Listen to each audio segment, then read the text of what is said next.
Salam kepada semua jemaat Tuhan. Kita bersyukur kerana kita sekali lagi dapat beribadah kepada Tuhan. Oleh itu, mari kita mempersiapkan hati kita bersama-sama. Jemaat Tuhan yang saya kasihi dalam nama Yesus Kristus, kita datang bersama sebagai keluarga Allah di dalam hadirat Bapa untuk mempersembahkan syukur dan pujian kepada-Nya, untuk mendengar dan menerima firman-Nya yang kudus, untuk membawa keperluan dunia kepada-Nya, untuk memohon pengampunan bagi dosa-dosa kita, untuk menemukan anugerah-Nya, agar melalui anaknya Yesus Kristus kita dapat memberikan diri kita kepada pelayanan-Nya. Tuhan beserta kamu.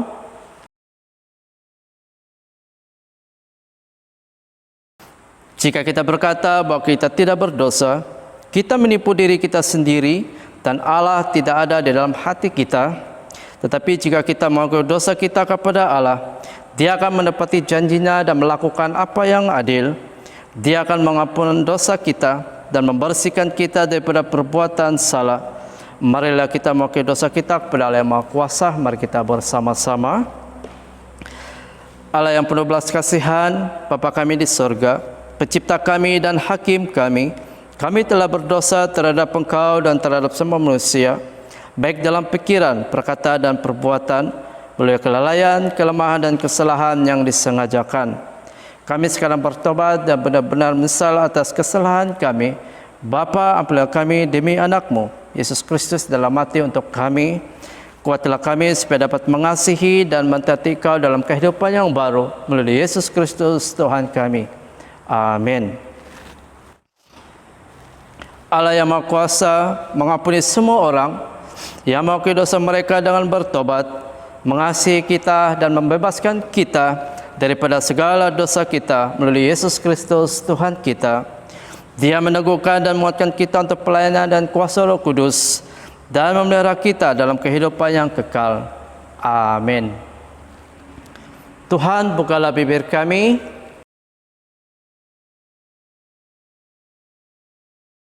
mari kita memuji Tuhan.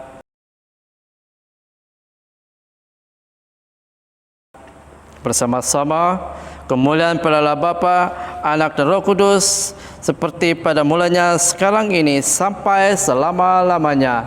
Amin. Sekarang jemaat Tuhan, mari kita bersama-sama memuji dan menyembah Tuhan. Haleluya, mari kita berikan sorak-sorai bagi Tuhan. Haleluya. Terima kasih Tuhan.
Damai yang sejati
besar mulia kasih-Mu, Kau korbankan hidup-Mu, curahkan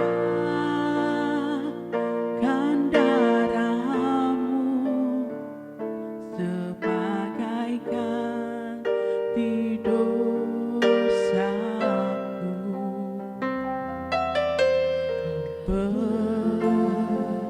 Berikan harapan di dalam kesesakan.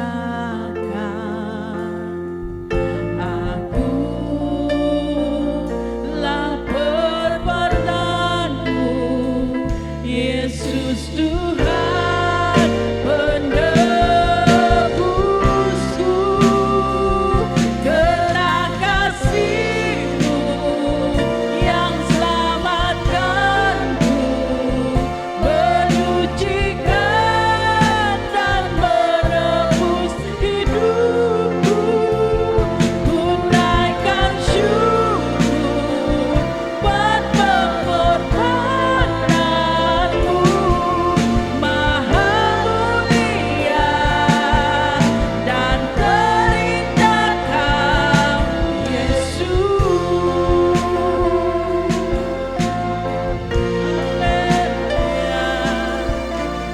Sangat mulia kasih-Mu, Kau korbankan hidupku,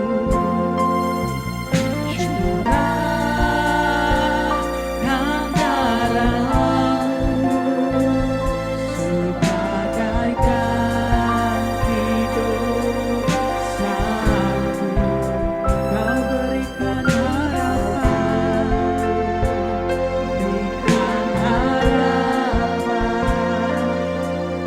di dalam kesesakan. Akulah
Shalom kepada semua jemaat Tuhan. Bersyukur karena sekali lagi kita dapat bersama dalam ibadah minggu ini. Ya, jadi sebelum itu mari kita semua tunduk kepala, kita berdoa. Bapa di surga, kami bersyukur untuk hari ini, untuk masa kesempatan yang Tuhan berikan kepada kami, bukan saja beribadah tapi mendengarkan firman-Mu. Sekarang Tuhan, kami mohon biarlah Roh Kudus Tuhan memimpin hamba-Mu yang menyampaikan, dan kami semua yang mendengarkan firman Tuhan hari ini. Kiranya kami dapat kekuatan dan juga semangat baru untuk tetap setia kepada Engkau. Terima kasih Tuhan, di dalam Yesus Kristus kami berdoa. Amin. Nah, untuk hari ini tema khotbah kita adalah carilah Tuhan, temukan hatinya. Dan ini adalah berdasarkan kepada Yesaya pasal 55 ayat 1 hingga 9. Nah, sebenarnya pasal ini adalah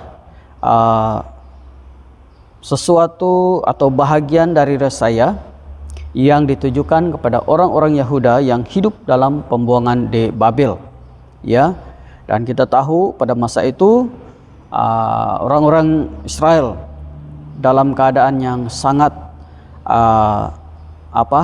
lemah, baik dari segi iman maupun kehidupan seharian mereka, sehingga untuk satu ketika mereka berpikir bahwa Allah tidak ada. Ya, namun sebenarnya Allah itu ada. Dan dalam ayat 55 ini, dalam bab 55 ini, Yesaya coba menyampaikan gagasan Allah untuk mereka, yaitu mengenai keselamatan, penebusan, pembebasan, pembenaran, dan keadilan yang ada dari Tuhan untuk mereka.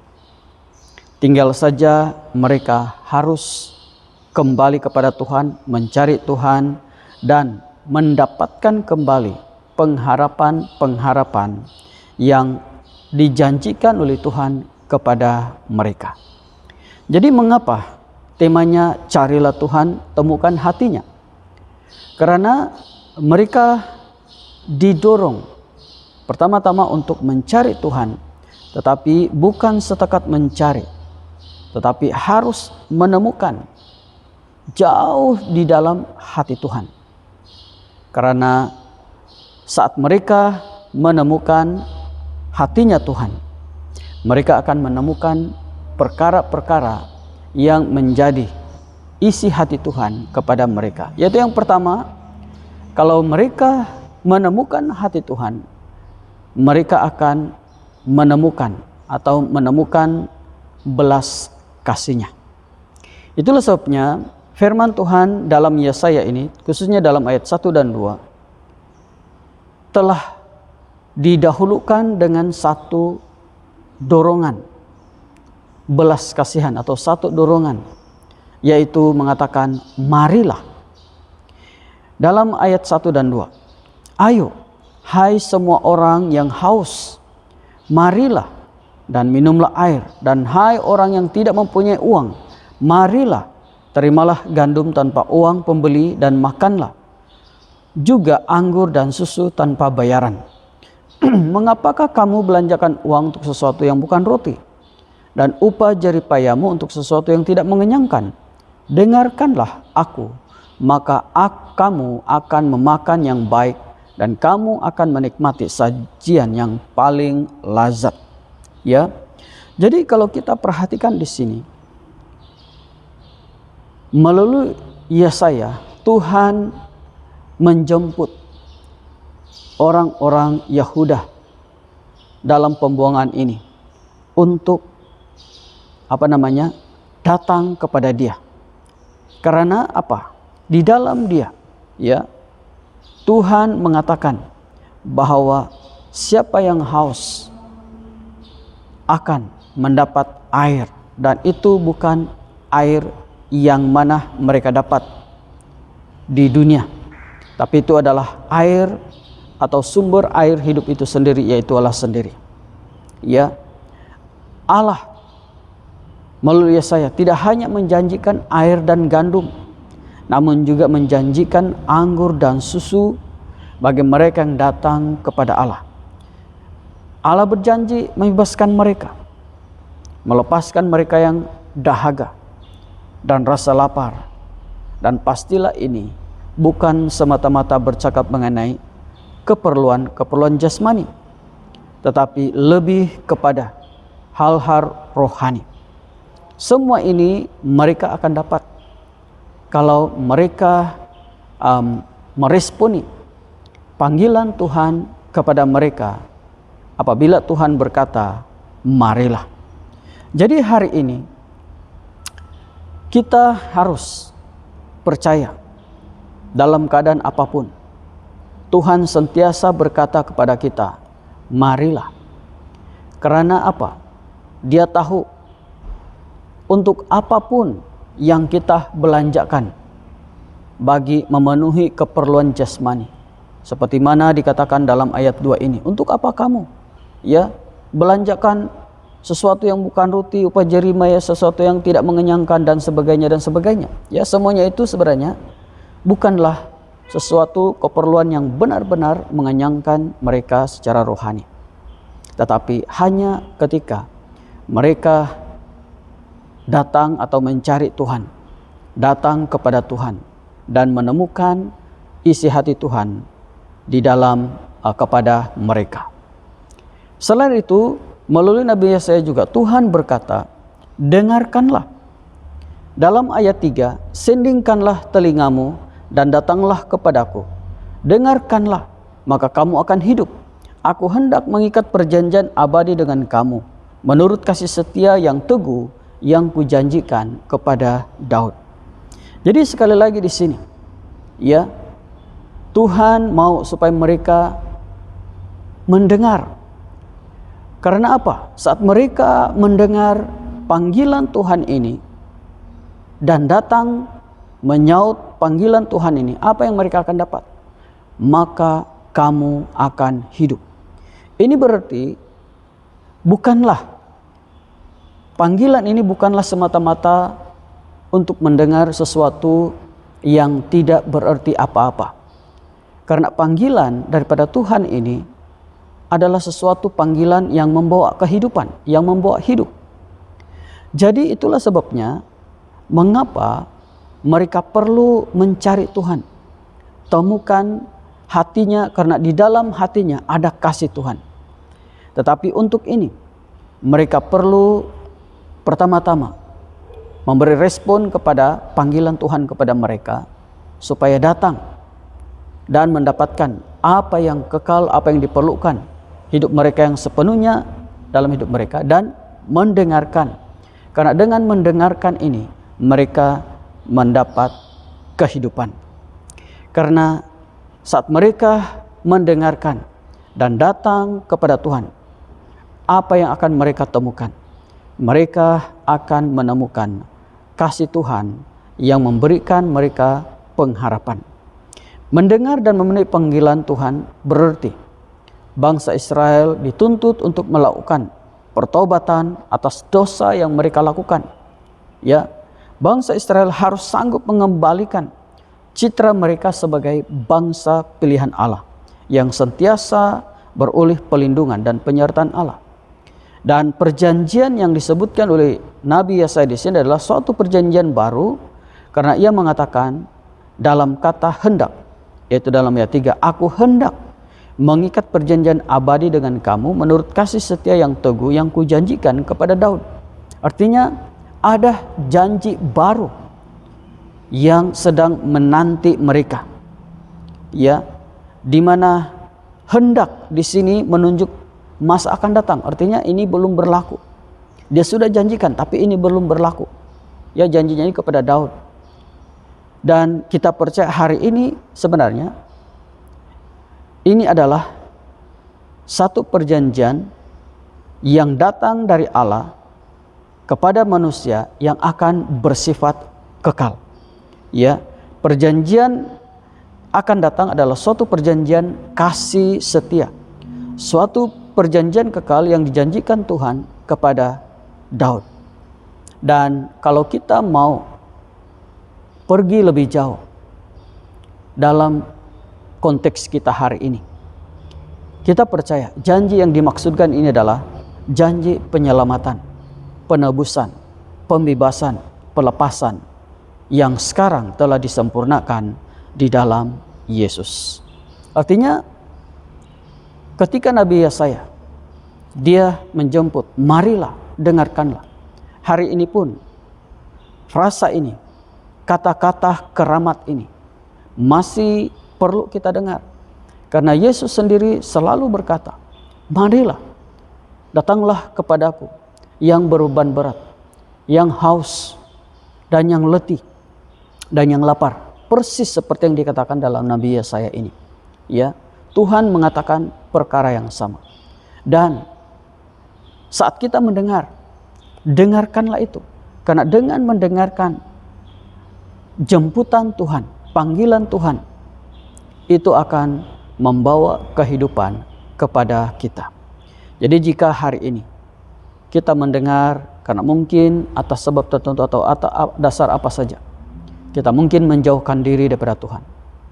Saat kita mendengar Tuhan berkata, marilah, dengarkanlah, maka berilah respon dalam keadaan segera. Karena selagi kita boleh dan berkesempatan menemukan Dia, ambillah peluang itu. Karena kita tahu di dalam Tuhan, jauh di dalam hatinya, ada kasih yang besar untuk menyelamatkan, untuk memberkati, untuk memberikan kita damai sejahtera yang hanya datang daripada Tuhan. Nah, perkara yang kedua, jika kita mencari Tuhan dan menemukan hatinya adalah di dalam hatinya kita akan temukan ketetapannya.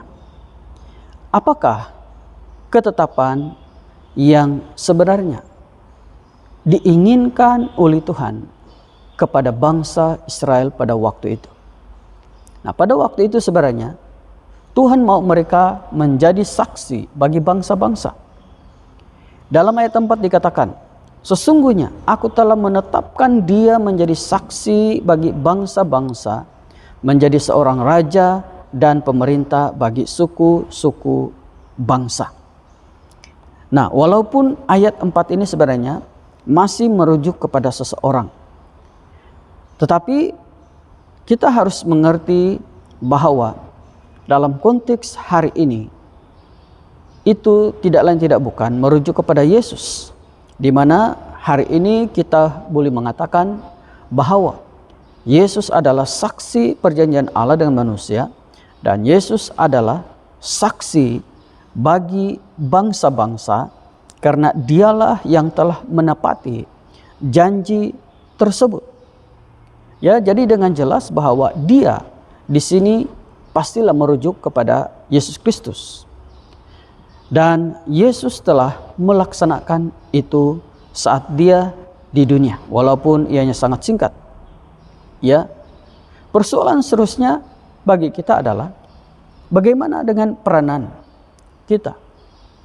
Nah, kalau kita ingat kembali bagaimana ketika Yesus naik ke surga, dia telah meninggalkan satu amanat agung kepada kita, yaitu kalau dahulunya ya Tuhan berkata melalui Nabi Yesaya kepada bangsa Israel bahwa ada keinginan hatinya untuk menjadikan dia, ya, di mana inilah yang akan ini janji Allah kepada bangsa Israel, di mana akan ada satu perjanjian abadi, di mana yang dijanjikan ini akan menjadi saksi bagi bangsa-bangsa, dan itu telah dilaksanakan.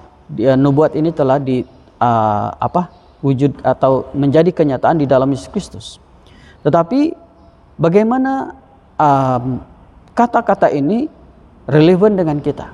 Karena waktu Yesus naik ke surga, ya seperti yang saya katakan tadi, dia meninggalkan amanat agung kepada kita, dan amanat agung ini sendiri mendorong kita menjadi saksi bagi bangsa-bangsa.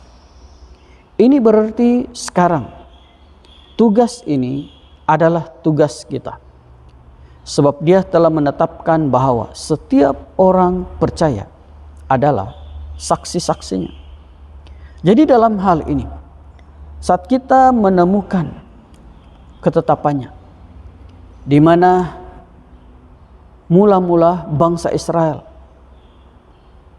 mau dijadikan sebagai saksi bagi bangsa-bangsa banyak kali, ya, dan kemudian dijanjikan seorang lagi, dan ini bersifat abadi, yaitu Yesus Kristus. Dan hari ini Yesus meninggalkan amanat ini kepada kita. Jadi kalau kita menemukan ketetapan ini, kita akan tahu kita ada tujuan di dunia ini, dan salah satunya adalah menjadi saksi bagi bangsa-bangsa. Ya, ini adalah apa yang ada di dalam hati Tuhan. Dia mau kita menjadi saksi-saksinya. Sejauh manakah kita telah menjadi saksi Tuhan? Ini persoalan yang harus kita tanya dan jawab secara jujur di dalam hati kita masing-masing. Selain pada itu, Tuhan juga ya menetapkan untuk mengagungkan umatnya.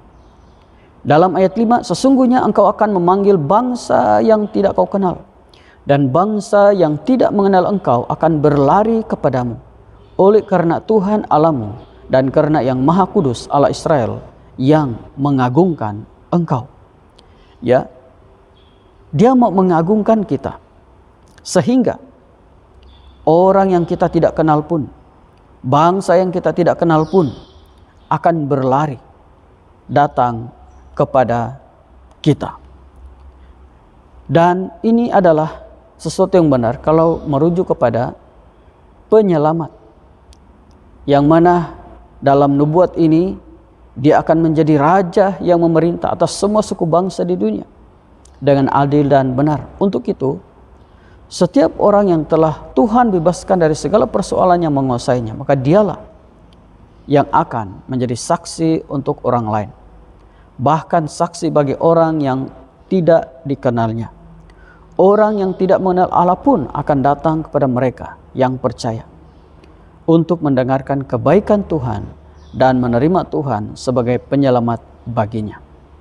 Ya, dan kita melihat ya bagaimana ini terus-menerus berlaku, dan kita mau ini terus berlaku. Tidak perlu menunggu ini berlaku melalui kehidupan orang lain. Mulakan dengan kehidupan kita sendiri. Biar orang berlari-lari kepada Tuhan karena kita, ya, melalui pengenalan mereka akan Tuhan. Dengan pengenalan mereka akan Tuhan melalui kita. Karena tujuan utama Tuhan adalah mengagungkan umatnya melalui kesetiaan umatnya untuk terus-menerus melaksanakan kesaksian hidupnya bagi kemuliaan namanya. Dan ini adalah dorongan untuk kita semua untuk terus hidup bersaksi bagi kemuliaan Tuhan. Karena dengan melakukan semua perkara-perkara ini, tanpa kita sadari, Tuhan akan mengagungkan kita, mengangkat kita, sehingga melalui kita ramai orang datang untuk mengenal Tuhan yang kita sembah. Dan yang ketiga, saat kita mencari Tuhan dan menemukan hatinya, kita juga akan temukan rancangannya, menemukan rancangannya. Tetapi untuk ini ada satu perkara yang diingatkan kepada kita, yaitu tinggalkan jalan sendiri. Maksudnya, kalau kita mau menemukan rancangannya dan berhasrat, bertekad untuk mengikutinya, itu berarti kita perlu meninggalkan jalan-jalan kita sendiri. Dalam ayat 6 hingga 7 mengatakan, carilah Tuhan selama ia berkenan ditemui, berserulah kepadanya selama ia dekat. Baiklah orang fasik meninggalkan jalannya, dan orang jahat meninggalkan rancangannya. Baiklah ia kembali kepada Tuhan, maka dia akan mengasihaninya. Dan kepada Allah kita, sebab ia akan memberi pengampunan dengan limpahnya. Jadi mencari Tuhan adalah sebuah keputusan penting orang percaya, ya. Terutama ketika kita berada di waktu-waktu yang sukar. Jadi mencari Tuhan berarti menyadari akan keterbatasan dan ketidakberdayaan kita, ya. Jadi dengan penuh kerendahan hati kita mencarinya. Jadi apakah yang akan kita dapat jika kita sungguh-sungguh mencari Tuhan dan menemukan hatinya? Dalam ayat firman Tuhan, kamu yang mencari Allah, biarlah hatimu hidup kembali. Juga mengingatkan kita dalam Amos mengatakan, carilah aku, maka kamu akan hidup. Sama seperti ketika Tuhan, dengarkanlah dan kamu akan hidup. Artinya apa saja sesuatu yang kita lakukan untuk mendapatkan Tuhan, sama ada itu mendengar, sama ada itu mencari, sama ada itu kita mendekat, membuka hati, ganjarannya adalah kehidupan. Ganjarannya adalah kehidupan. Tetapi untuk semua ini, kita perlu meninggalkan jalan kita sendiri. Meninggalkan rancangan-rancangan kita sendiri. Dan kembali kepada Tuhan. Maka kita akan beroleh kasih-Nya. Sehingga yang memberi pengampunan dan limpah dengan limpahnya. Jadi dalam perjalanan hidup, ya, bangsa Israel ini, biarlah ini satu pelajaran berharga bagi kita yang hidup di zaman sekarang ini. Karena ketika mereka mencari Tuhan dengan sungguh-sungguh, ada keamanan, perlindungan, dan kemenangan. Namun ketika mereka meninggalkan Tuhan, berkompromi dengan dosa dan mencari pertolongan elah-elah lain, kekalahan demi kekalahan yang mereka alami. Oleh karena itu, ya, berhentilah mengikuti jalan sendiri dan carilah dan ikutlah kehendak-Nya. Dan seperti yang sudah dinyatakan tadi, kalau kita perlu meninggalkan jalan kita sendiri, itu bermaksud kita perlu sebaliknya ikuti jalan-jalannya, yaitu mengikuti jalan-jalan Tuhan. Dalam ayat 8 dan 9 mengatakan, sebab rancanganku bukanlah rancanganmu, dan jalanmu bukanlah jalanku. Demikianlah firman Tuhan. Seperti tingginya langit dari bumi, demikianlah tingginya jalanku dari jalanmu, dan rancanganku dari rancanganmu. Seperti yang dinyatakan di atas, mencari Tuhan juga berarti berharap dan mengandalkan Dia sahaja. Karena Dia adalah sumber pertolongan sejati. Sementara apa yang kita dapat dari dunia ini, itu bukanlah sesuatu yang pasti dan bersifat kekal. Jadi janganlah sama sekali menggantungkan harapan kita pada uang, kekayaan, kedudukan, pengalaman, kepintaran, kemampuan, dan apa saja yang kita pikir itulah satu penopang dalam hidup kita. Karena sebenarnya itu semua hanyalah sia-sia pada akhirnya. Sebaliknya, gantungkanlah seluruh pengharapan kita kepada Tuhan. Sebab jalan-jalannya adalah jalan-jalan yang memimpin kita kepada kehidupan. Dia tidak pernah kehabisan cara, ya, untuk melepaskan kita dari berbagai cabaran, rintangan, dan masalah. Karena seperti tingginya dari langit dari bumi, demikianlah tingginya jalanku dari jalanmu, dan rancanganku dari rancanganmu. Itu yang dikatakan dalam ayat 9. Jadi tidak ada sesuatu apapun sebenarnya yang membatasi ya kuasa Allah yang Dia boleh lakukan untuk kita selama kita mencari Dia. Tetapi ingat, dan ini sebagai kesimpulan, mencari Tuhan adalah lebih dari sekadar mencari dan menemukan barang. Itulah sebabnya mengapa tema hari ini, cari Tuhan dan temukan hatinya. Karena ada orang mencari Tuhan, tetapi hanya menemukan Dia di permukaan, tidak sampai menemukan apakah yang ada di dalam hatinya. Karena itu, ya, apa yang terjadi adalah walaupun mereka tahu tentang Tuhan, tetapi mereka hidup seolah-olah tiada pengharapan, ya, karena mereka hanya mampu menemukan Allah di permukaan yang terbatas, ya, bukan Allah yang terbatas maksudnya di sini, tetapi karena tahap penemuan manusia terhadap Allah itu sangat cetek dan bukan bahagian yang terdalam di dalam hati Allah, maka mereka tidak menemukan apakah sebenarnya yang ada di dalam hati Allah itu sendiri. Di mana di dalam hati Allah itu sendiri terletak seluruh rancangan indah bagi kita sebagai umatnya. Jadi dalam konteks Israel, sebenarnya Dia sentiasa ada untuk Israel.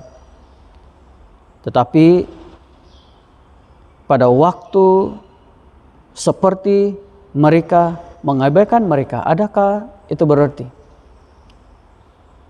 mereka benar-benar tinggalkan Allah? Kita tahu itu adalah tidak betul. Ini berlaku hanya karena kedegilan hati mereka untuk mencari Tuhan. Ada banyak penyebab kepada kegagalan ini. Dalam konteks kita hari ini adalah situasi yang mungkin bermula dari diri kita sendiri, persekitaran kita, keadaan dan sebagainya. Tetapi ingatlah bahwa Dia sentiasa menunggu dan tangannya terbuka menerima kedatangan dan kehadiran kita. Lebih-lebih lagi dalam keadaan sekarang ini, ya.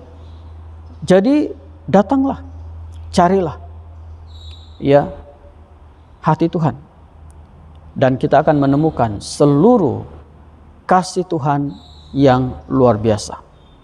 Nah, lebih-lebih lagi dalam musim puasa seperti sekarang ini, ya, saya selalu mengatakan bahwa setiap hari adalah waktu untuk kita membina hubungan yang erat dengan Tuhan. Tetapi waktu yang paling baik dan masa terluang yang paling sesuai adalah ketika kita dalam musim puasa sekarang ini. Karena di dalam musim puasa ini kita boleh berdiam di hadapannya, merenungkan ke dalam diri apakah kekangan-kekangan yang mungkin masih menghalang kita menemukan Dia, ya. Jadi carilah Dia dan temukan hatinya. Jawaban semuanya ada di sana. Semoga Tuhan memberkati kita. Mari kita tunduk kepala, kita berdoa. Bapa di surga, terima kasih Tuhan untuk firman Tuhan hari ini. Kami ingin bukan setekat mencari Engkau, tapi kami ingin menemukan hati-Mu Tuhan. Karena kami tahu di dalam hati-Mu itu terpancar seluruh rancangan Allah yang dahsyat, yang maha indah kepada kami. Kiranya kami menemukan segala-galanya yang Tuhan ingin rencanakan di dalam hidup kami saat kami menemukan hati yang terdalam di dalam Tuhan. Terima kasih Tuhan, kiranya firman Tuhan ini akan mendorong kami untuk terus-menerus mendekatkan hati kami kepada hati-Mu supaya kami akan dapat kekuatan, penghiburan dan pengharapan yang kekal, yang abadi, untuk kami terus-menerus menghadapi apa juga cabaran-cabaran sementara kami hidup di dunia ini. Terima kasih Tuhan, di dalam Yesus Kristus kami berdoa. Amin. Amin. Sekarang jemaat Tuhan, sebagai respon kita daripada firman Tuhan yang sudah kita dengar sebentar tadi, marilah kita mengakui iman kita di hadapan Tuhan. Mari kita bersama-sama. Saya percaya kepada Allah yang tunggal, Bapa yang Maha Kuasa, Pencipta langit dan bumi, yang dapat dilihat, yang tidak dapat dilihat. Saya percaya kepada Tuhan Yesus Kristus, Anak Tunggal Allah, yang kekal diperanakan oleh Bapa, Allah daripada Allah, terang daripada terang, Allah benar daripada Allah benar. Dia diperanakan bukan dijadikan sebab dia satu dengan Bapa, maka segala sesuatu dijadikan olehnya untuk kita manusia dan untuk keselamatan kita. Dia turun dari surga dan oleh kuasa Roh Kudus dia dilahirkan oleh anak darah Maria dan menjadi manusia. Karena kita dia disalibkan semasa perpindahan Pontius Pilatus. Dia menderita, disiksa sampai mati, lalu dikuburkan. Pada hari yang ketiga dia bangkit pula menurut yang dibuatkan dalam Alkitab. Lalu dia naik ke surga, dia duduk sebelah kanan Bapa. Dia akan datang kembali dalam kemuliaan untuk menghakimi baik orang yang masih hidup maupun yang sudah mati, dan kerajaannya tidak akan berkesudahan. Saya percaya kepada Roh Kudus, yaitu Tuhan dan pemberi hidup, yang datang daripada Bapa dan Anak, serta dengan Bapa dan Anak dia disembah dan dipermuliakan. Dia telah berfirman melalui nabi. Saya percaya kepada gereja sedunia yang kudus, dan daripada rasul-rasul itu saya mengaku satu baptisan akan mendatangkan keampunan dosa. Saya menantikan kebangkitan orang mati dan kehidupan dalam dunia yang akan datang. Amin.